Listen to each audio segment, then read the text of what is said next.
In this section, we will talk about applications of systems of equations. So the general setup is going to be like this. In the columns, you're going to have some kind of value. The value could be a dollar amount. It could be a percentage of some kind. You have quantity. Quantity is always how much. And then we have the total amount. Now, the total amount is always going to be given by the value times the quantity. Okay, so to get this, to get the total amount, we will always multiply the value times the quantity.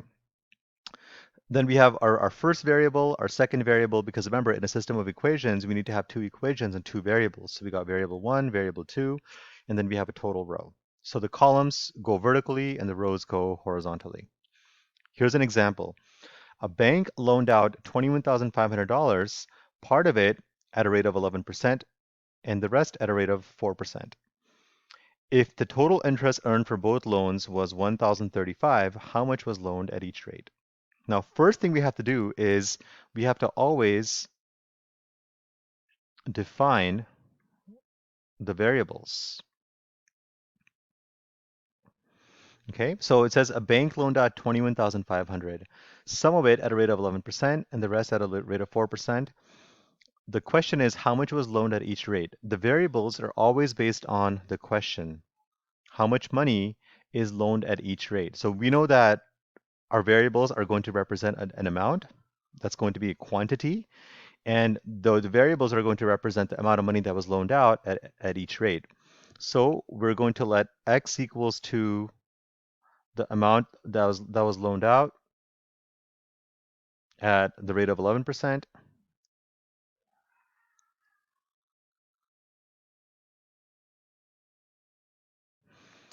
And we're going to let y equals to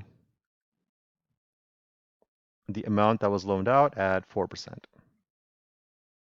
Okay, so now we defined our two variables. Once we define the variables, let's plug this in. So the value is usually going to be, like it's going to be some kind of price per ticket, or it's going to be some kind of percentage. In this case, our value is going to be a percent, and I'm going to label these now. Our value is going to be our interest rate. The quantity is going to be the amount of money that was loaned out. Okay, so the quantity is the amount of money that's loaned out. And the total, remember, it's always going to be equal to the value times the quantity. Okay, so our first variable is going to be the amount of money. So first, we're going to say that we have two different interest rates, 11% and 4%. So at an 11% interest rate in decimal form, that's going to be 0.11. Now, how much money was loaned out at that rate? X dollars, and then this is going to be 0.11x. At the 4% interest rate, the interest rate is going to be 0.04 in decimal form.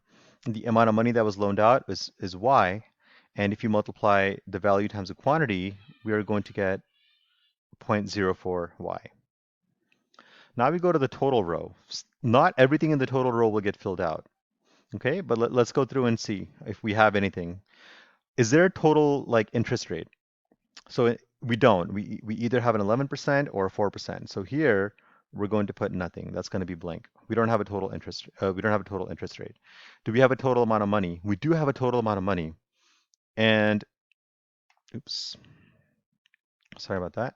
And the total amount of money in this case, that we're told it's 21,500. So the total amount of money is 21,500. Now notice that we did not have a total interest rate because our interest rate is only 11% or 4%. There's no combined interest rate. But we do have a total amount of money that was loaned out, which is 21,500. And then the total interest earned was 1,035. So the total amount of interest is going to be 1,035 because interest is going to be the rate times the quantity. So our interest is going to be here. All right, so now let's go through and set up our equations. Once you have the table filled in, the equations are pretty easy to set up. We're going to have x plus y equals to 21,500 because remember, some of the money was lent out at 11%, some was lent out at 4%, but together they lent out 21,500. So our first equation is going to be x plus y equals to 21,500. The interest rate from the 11% account was 0.11x. The interest rate from the 4% account was 0.04y. And if we add those, we get 1,035. That is going to be our total interest rate. Now, our objective is going to be to solve both of these equations. Okay, now to solve these equations, I think the best thing to do is going to be to use elimination. You could use substitution also. It's a preference, but I'm going to use elimination. And for elimination, I'm going to choose a variable. It doesn't matter which one I choose. So in this case, I'm going to choose the y. I could have chosen the x, but I'm just choosing to go with the y. Now, to use elimination, here's what I need. I need to have additive inverses, which means both of these have to be the same value. And the easiest way to do that is to multiply the first equation by the opposite coefficient. So I'm going to multiply this first equation by 0.04, which is that opposite coefficient. But notice that this is positive, and I need it to be negative because this is a positive. So I'm going to actually multiply by negative 0.04. Okay, and I'm going to distribute this to that entire equation. So what do I get? I get negative 0.04 times x. That's a negative 0.04x. I get negative 0.04 times y. That's a negative 0.04y. And then I got negative 0.04 times 21,500.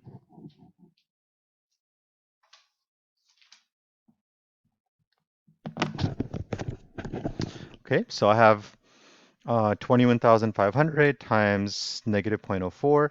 That gives me negative 860. So now I'm going to add these down. I have 0.11x minus 0.04x. That's going to be 0.07x. I have 0.04y and negative 0.04y. Those are going to add to 0. And then I got 1,035 minus 860, which is going to be 175. And we know we're doing it right is if one of the variables cancels.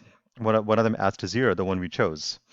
So at this point, we are going to divide both sides by 0.07.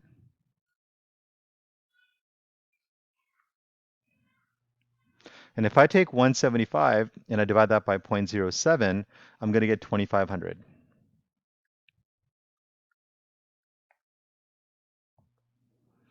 So 2,500, what does that represent? It represents the amount of money that was loaned out at the 11% interest rate. That's why it's helpful to define the variables, because now we know x equals to the amount of money at 11%. Now, how do we get y? We can go back to either of these equations. I'm going to go to the first one because it's the easiest. So the first equation is x plus y equals to 21,500. I now know that x is 2,500 plus y equals to 21,500. So I take 21,500, I subtract 2,500 from that, and I get 19,000. So I have y equals to 19,000. So this tells me that $2,500 was loaned out at 11%.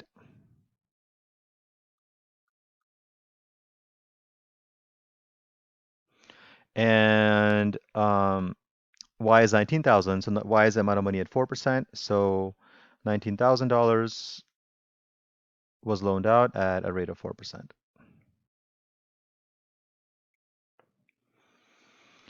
You should always go back and check your work. So to check your work, you plug in x and y, and we'll do that part in class. So the check we will do in class. Okay, but basically, you're always going to have some kind of value, some kind of quantity, and some kind of total amount. Then we have our first variable, second variable, and then we have a total row. Here's the next example. A place sold student tickets and adult tickets. Student tickets are $6 and adult tickets are $11. If a total of 220 tickets were sold and the school earned a revenue of 1948, how many adult tickets and how many student tickets were sold? So first, we need to define the variables.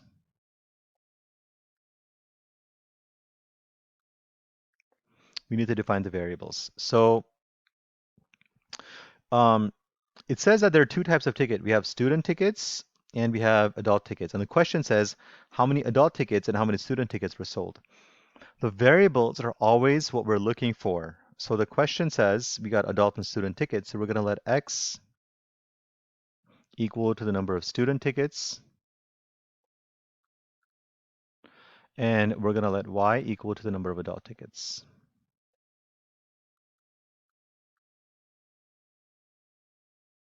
Tickets.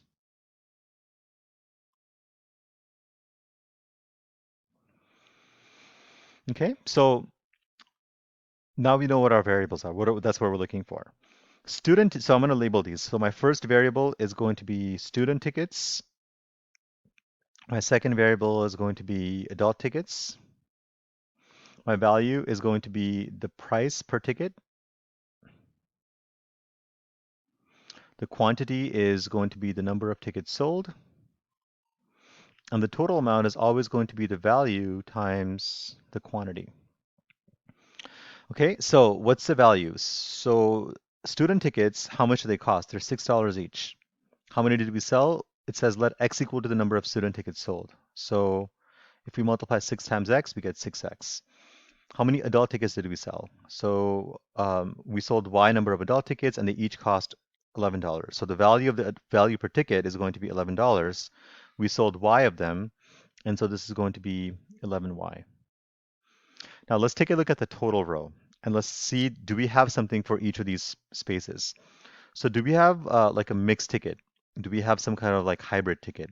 Do we have a total ticket? We don't. We either have a student ticket, we have an adult ticket. So here we have nothing to put in. What's the total number of tickets? We have a total of 228 tickets. And the total amount here is a revenue. So if each adult tickets cost $6 and they sell X number of them, then the revenue is going to be 6X. So this last column is going to be the total revenue. And the total revenue is 1948. So our equations are X plus Y equals to 228 and 6X plus 11Y equals to 1948.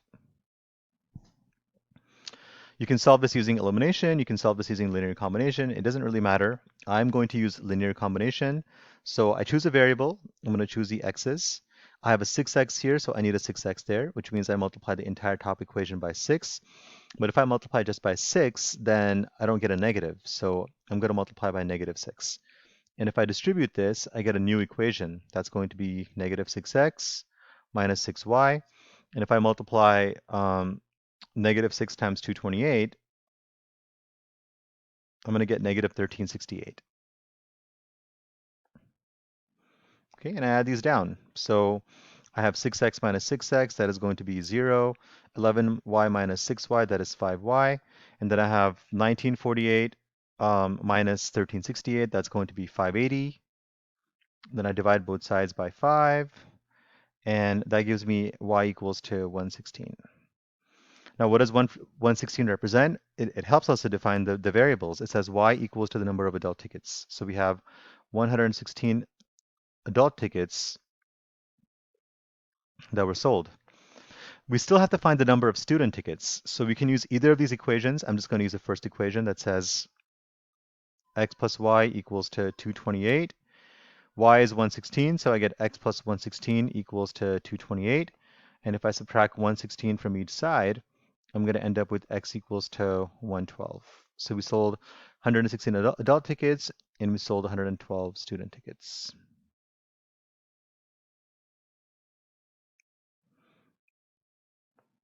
Okay, and we have to check this every time by replacing, so this is your number of student tickets is your x value, number of adult tickets is your y value.